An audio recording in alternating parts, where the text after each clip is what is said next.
Ya. Bien, este video es producido por el doctor Alberto San Agustín. Es bien didáctico, entonces yo lo voy a poner en la plataforma. Si alguien quiere verlo para hacer su resumen y sus cuestionarios, les va a servir. Así que prestemos atención, ¿ya? Quería hablar sobre el sistema endocrino, sobre sus diferentes partes y funciones. Entonces, ¿qué es el sistema endocrino? Es un sistema, es decir, un conjunto de órganos que producen y segregan unas sustancias que actúan como mensajeros químicos y que llamamos hormonas y que se dirigen a las diferentes partes del cuerpo, y lo que hacen es regular, controlar y coordinar las funciones de estos diferentes órganos o partes del cuerpo en las que actúan. Esto sería una definición general. Entonces se llaman endocrinos. La palabra endocrino significa secreción interna, entonces por eso los órganos endocrinos se llaman glándulas de secreción interna y el sistema endocrino sistema de glándulas de secreción interna, y se diferencian de lo que se llaman glándulas exocrinas porque las endocrinas, la secreción se produce directamente al torrente sanguíneo, en cambio las exocrinas se produce a través de conductos. Como hemos dicho, es un sistema de comunicación interna del interior del organismo que se diferencia del sistema nervioso, que es otro sistema de comunicación interna, porque este sistema nervioso se comunica a través de una serie de cables que llamamos nervios y a través de impulsos nerviosos, pero no llega a todas las partes del cuerpo, y esto se realiza a través del sistema endocrino. La diferencia también es que en el sistema nervioso las acciones son más rápidas y de corta duración, en cambio en el sistema endocrino las acciones son más lentas y son de más prolongada duración. En cuanto a las hormonas, las podemos clasificar de diferentes maneras. Una de estas maneras de clasificación es según el lugar en el que actúan. Esto dependerá de receptores específicos que las capten. O sea, su acción dependerá de que existan receptores específicos para ellas. Podemos hablar de hormonas autocrinas cuando la acción es de la misma célula, por ejemplo las células T del sistema inmune, una hormona que producen que es la interleuquina y que envía señales a la célula misma para que aumente su efectividad inmune. Otro tipo de hormonas serían las hormonas paracrinas, que serían aquellas que actúan de una forma regional, o sea, cerca, no en el mismo sitio en el que han sido producidas, sino cerca. Tenemos el ejemplo característico que sería el de las hormonas del hipotálamo, que actúan a nivel de la hipófisis, que están muy cerca. Y en tercer lugar tenemos las hormonas endocrinas o clásicas, las que actúan a distancia. Por ejemplo, son las hormonas que se producen en la hipófisis y actúan, por ejemplo, a nivel de las glándulas suprarrenales o a nivel de las gónadas. Estas actúan a distancia. Órganos endocrinos. Utilizaré esta imagen para ir repasando los diferentes órganos endocrinos y después hablaremos de las hormonas concretas que se producen o que segregan cada uno de ellos. Aquí en el número 1 está la glándula pineal. En el número 2 está la glándula pituitaria, es la hipófisis, y aquí no lo ponen, pero por encima y perteneciendo al cerebro está el hipotálamo, que es un centro de control muy importante, controla la hipófisis, o sea, lo que hace es canalizar señales del sistema nervioso, y estos impulsos nerviosos los canaliza hacia la hipófisis, es un centro importante de control, y sería un ejemplo de solapamiento entre dos sistemas, algo que ya hemos citado en otros vídeos. En este caso sería un solapamiento entre el sistema nervioso y el sistema endocrino. Como digo, está el hipotálamo, la hipófisis. El hipotálamo tiene el tamaño más o menos de una uva, de una almendra, y la hipófisis de un guisante, un garbanzo, que tiene una forma como una pera diminuta. Después tenemos el tiroides, que estaría en el cuello, está en el cuello alrededor de la tráquea. Debajo, aquí con el número 4, está el timo. Hablé de él en el vídeo del sistema linfático, porque es más bien un órgano linfático y sería un ejemplo también de solapamiento entre un sistema y otro, entre el endocrino y el linfático. Más abajo con el número 5 están las glándulas suprarrenales o adrenales, que están encima de los riñones, de ahí el nombre.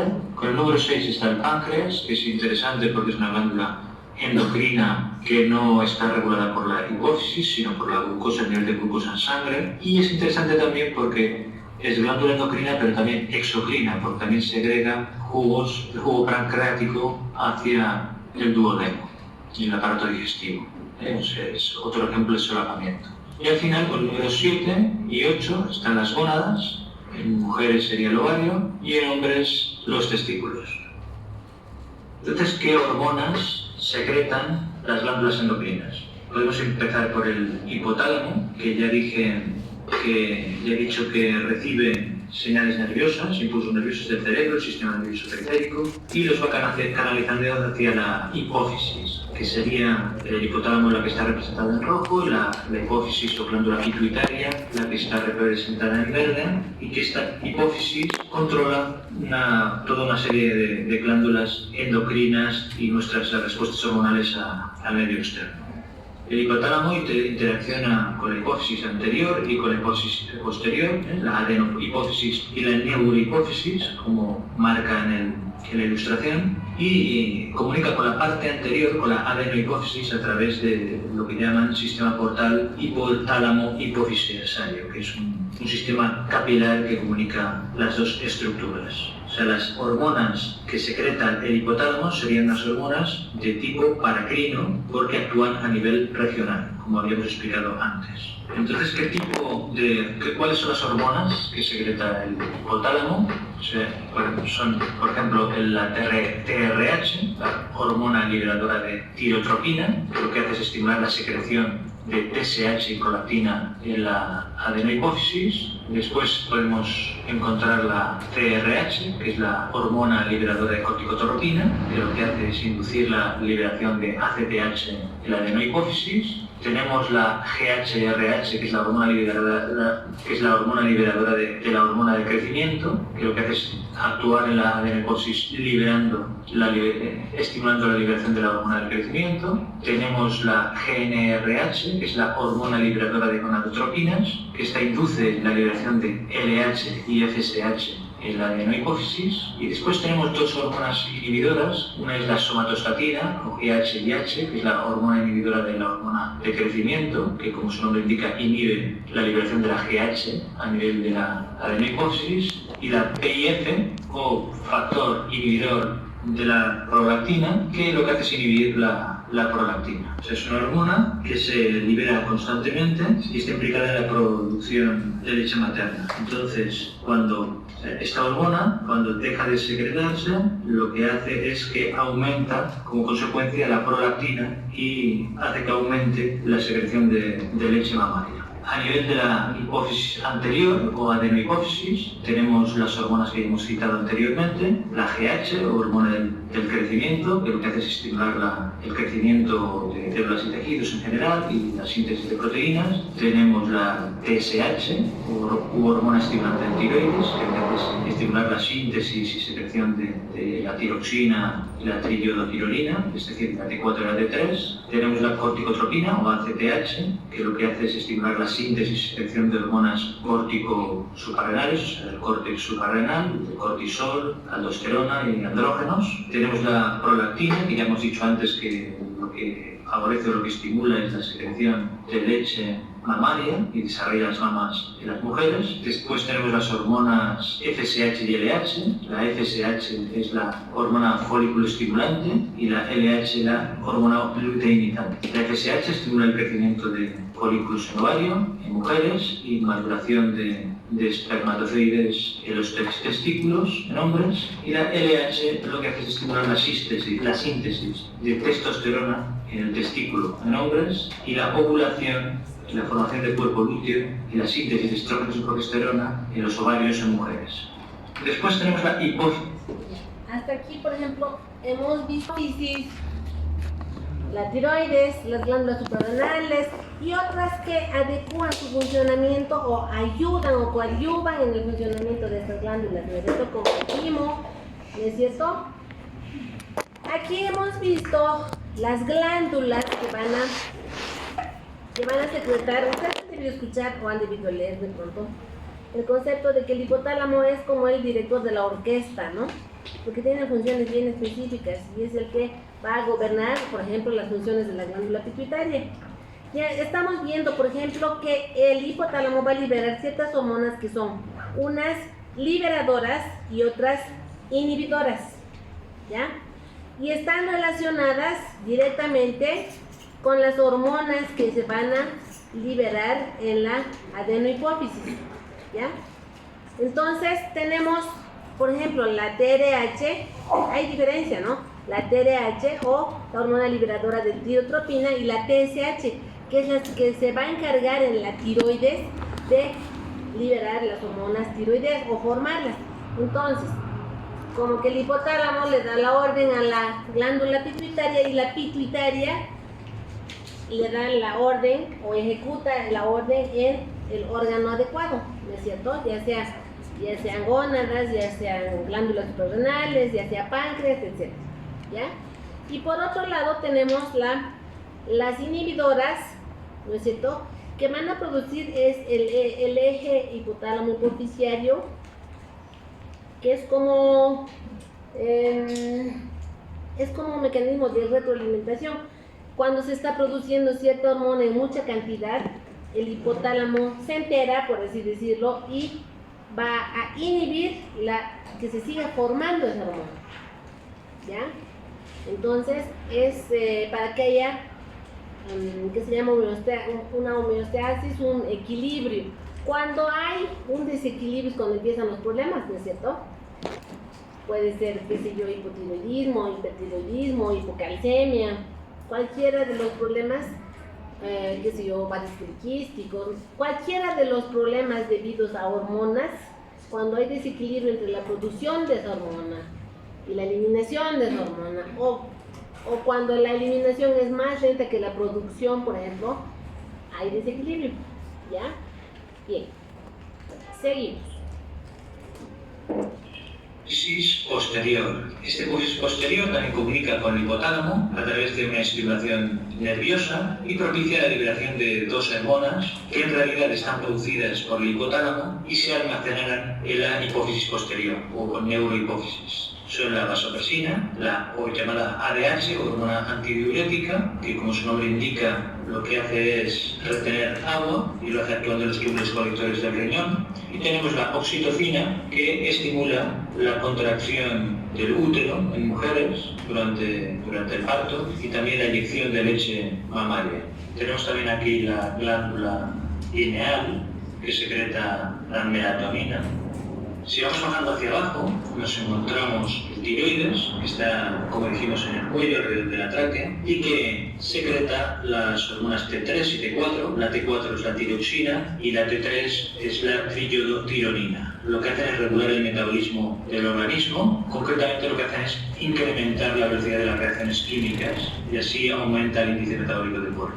Otra hormona que secreta el tiroides es la calcitonina, que favorece el depósito de calcio en huesos y reduce la concentración de calcio extracelular. Otra glándula que tenemos es el paratiroides. En realidad son 4 pequeños nodulitos que están en la parte posterior del tiroides, que lo que hacen es secretar la PTH u hormona paratiroidea, que su función es controlar la concentración de calcio, de ion calcio, en la sangre. Lo que hace concretamente es aumentar su absorción del intestino y el riñón y hacer que se libere el calcio de los huesos. Es importante porque el calcio actúa en el crecimiento óseo, en las contracciones musculares, etc. Después tenemos las glándulas suprarrenales, como ya dijimos que están por encima de los riñones, aunque no tienen relación con estos, relación funcional, y que podemos distinguir entre la corteza y la médula suprarrenal, ¿no? La corteza, como su nombre indica, es la parte más externa, la médula es la parte interior de la suprarrenal. En la corteza se secreta cortisol y aldosterona, son los llamados corticoesteroides, córtico de corteza. El cortisol está relacionado con la reacción de estrés, hace que aumente la glucosa en épocas de estrés, para así tener más energía, tiene funciones antiinflamatorias, en realidad tiene múltiples funciones metabólicas en el metabolismo de proteínas, carbohidratos, grasas. Después tenemos la aldosterona, que ya lo comentamos en el sistema renina-angiotensina-aldosterona, que actúa a nivel renal, aumentando la secreción de potasio y aumentando la reabsorción de sodio y también aumentando la secreción de iones hidrógeno. Regula el volumen de la sangre y de fluido en arterias y venas. En cambio, en la médula suprarrenal nos encontramos las catecolaminas, concretamente la adrenalina y la noradrenalina, también llamadas epinefrina y norepinefrina, que tienen efectos de estimulación del sistema nervioso simpático y están relacionadas con la reacción de lucha y huida del cuerpo. La respuesta adrenérgica está relacionada con, como digo, en la respuesta a situaciones que son amenazadoras o estresantes. Sí.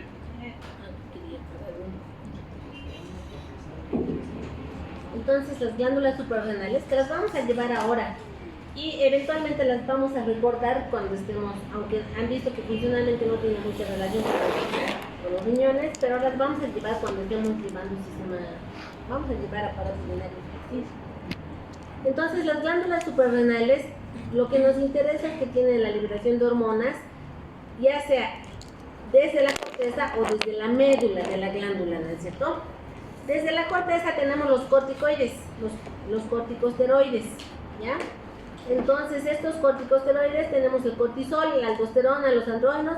El cortisol, que ahora está bien de moda porque es la hormona del estrés, ¿no? Entonces, cuando ustedes deben tener cortisol a montones de pronto, en estas épocas. Puede ser o puede que no. Vamos a ver en sus notas, yo me voy a dar cuenta quiénes tienen mentira. Entonces el cortisol, la aldosterona y los andrógenos, ¿ya? Y en la médula tenemos las catecolaminas, que son la adrenalina y noradrenalina, o epinefrina y norepinefrina, es lo mismo, ¿ya? Entonces, estas glándulas son muy importantes, las vamos a ver en el laboratorio, las vamos a ver más profundamente histológicamente hablando, y es uno de los órganos que se ve justamente en el sistema endocrino, ¿ya? Epinefrina y norepinefrina, que tienen efectos de estimulación del sistema nervioso simpático y están relacionados con la reacción de lucha y huida del cuerpo. La respuesta adrenérgica está relacionada con, como digo, en la respuesta a situaciones que son amenazadoras o estresantes. Tenemos después las gónadas, ovarios y testículos. Los ovarios en mujeres secretan estrógenos y progesterona, que están relacionados con las funciones sexuales femeninas y con los caracteres sexuales secundarios, y la testosterona, que secretan los testículos, que está relacionado con los caracteres sexuales secundarios del varón y el aparato reproductor masculino. Tenemos también el páncreas, que ya dijimos que tenía tanto la función endocrina como exocrina. Aquí nos centramos en endocrina. Y la función endocrina se debe a que secreta insulina por parte de las células beta, que lo que hace es regular el paso de glucosa al interior de las células, y el glucagón, que lo secreta por parte de las células alfa y que hace lo contrario, incrementa la síntesis y liberación de glucosa desde hígado a los fluidos corporales, a los fluidos del cuerpo. O sea que tanto el páncreas y la función endocrina del páncreas está directamente relacionada con el metabolismo de la glucosa en sangre. Podríamos parar aquí, pero bueno, es interesante comentar que a nivel del embarazo la placenta también secreta la HCG, la gonadotropina coriónica humana, que favorece el crecimiento del cuerpo lúteo y la secreción de estrógenos y progesterona, entre otras hormonas y funciones. También, por ejemplo, ya comenté en el vídeo de funciones renales que el riñón, aparte de la función excretora, también tiene funciones hormonales, porque secreta la renina, la eritropoyetina, que hay que tenerlo en cuenta también, este solapamiento de sistemas. Y bueno, a nivel de corazón, el péptido natriurético auricular, la gastrina en el estómago, en intestino, los adipocitos, que esto es mucho más complejo, pero bueno, aquí es simplemente dar una visión general de las principales hormonas secretadas en las principales glándulas endocrinas. Una cuestión interesante es la clasificación de las hormonas. Al principio hemos hablado de una clasificación en función de la localización de su acción, en endocrinas, paracrinas y endocrinas, pero hay una clasificación que es en función de su estructura química, que es muy interesante. Las podemos dividir en tres tipos generales: las que son de tipo proteínas y polipéptidos, las que son tipo esteroides y las que son derivados del aminoácido tirosina. Las que son de tipo proteínas o polipéptidos son la mayor parte de ellas, con un tamaño muy variable, desde unos pocos aminoácidos hasta proteínas de más de 200 aminoácidos. Cuando un polipéptido tiene más de 100 aminoácidos, 100 o más, se llama proteína, y los que tienen menos de 100 pues los llamamos péptidos. Se sintetizan en el retículo endoplásmico rugoso, que ya lo explicamos en el vídeo de las células, en el retículo endoplásmico rugoso de las células endocrinas, por supuesto, como todas las proteínas. Al principio son preprohormonas y se trocearán para formar prohormonas de menor tamaño. Se van transfiriendo del retículo endoplásmico rugoso al aparato de Golgi, que las van a empaquetar en vesículas, donde habrá enzimas que las van a transformar en hormonas más pequeñas que tienen una actividad biológica, y estarán almacenadas en el citoplasma o se irán uniendo a la membrana de la célula para ser secretadas por exocitosis al exterior, al líquido intersticial o al flujo sanguíneo cuando sea preciso, bajo los estímulos adecuados. Lo que hay que tener en cuenta es que este tipo de hormonas que están formadas por aminoácidos son hidrosolubles. Esto lo que hace es facilitar su entrada en la circulación y su transporte a los tejidos, pero hace difícil que atraviesen las membranas. Entonces los receptores sobre los que actuarán estarán sobre la membrana, en la parte superficial de la membrana o en la misma membrana citoplásmica, de forma que generarán una cascada de mensajeros secundarios dentro de la célula. Ya expliqué en el vídeo de metabolismo de la glucosa, de la insulina y del glucagón un poquito cómo funcionaba esto. En cambio, las hormonas que son de tipo esteroideo se sintetizan principalmente a partir del colesterol, son liposolubles, y las células endocrinas que las fabrican, bajo los estímulos adecuados, generan vacuolas en el citoplasma, en los que se sintetizan estas hormonas esteroides. El colesterol procederá del plasma o a veces se fabrica de la misma célula. Hay que tener en cuenta que estas hormonas son liposolubles y que actúan como mensajeros primarios. Entran dentro de las células, tienen facilidad para entrar dentro de la membrana y pueden tener los receptores en el citoplasma e incluso en el núcleo. Hormonas de este tipo serían el cortisol y la aldosterona, también la testosterona, los estrógenos, la progesterona. Y por último tenemos las hormonas derivadas de la tirosina, u hormonas amínicas derivadas de la tirosina, que son dos grupos de hormonas que son las que se sintetizan en el tiroides y en la médula suprarrenal. Como estaba comentando, proceden de la tirosina, que es un aminoácido, y no se clasifican dentro del primer tipo porque lo que las hace especiales es que pueden actuar como hormonas proteicas a veces, o polipeptídicas, o como hormonas esteroides. Por ejemplo, las hormonas tiroideas, la T3 y la T4, estimulan el metabolismo actuando como hormonas esteroideas. En cambio, las catecolaminas que proceden de la médula suprarrenal, la adrenalina y la noradrenalina, pues actúan de forma parecida a las hormonas peptídicas o proteínas. En ambos casos se forman por enzimas que están en el citoplasma de las células de las glándulas correspondientes, y las catecolaminas que se forman en la médula suprarrenal se captan en vesículas que están preformadas, se almacenan, igual que pasa con las hormonas proteicas, como decía antes, se almacenan las vesículas secretoras y también se liberan por exocitosis hacia la circulación. Como conclusión, pues hemos comentado una introducción al sistema endocrino, he hablado de una clasificación de las hormonas por su acción local, he hablado de los diferentes órganos endocrinos, de los principales órganos endocrinos, de las hormonas que secretan. Bien, este video entonces me parece muy útil para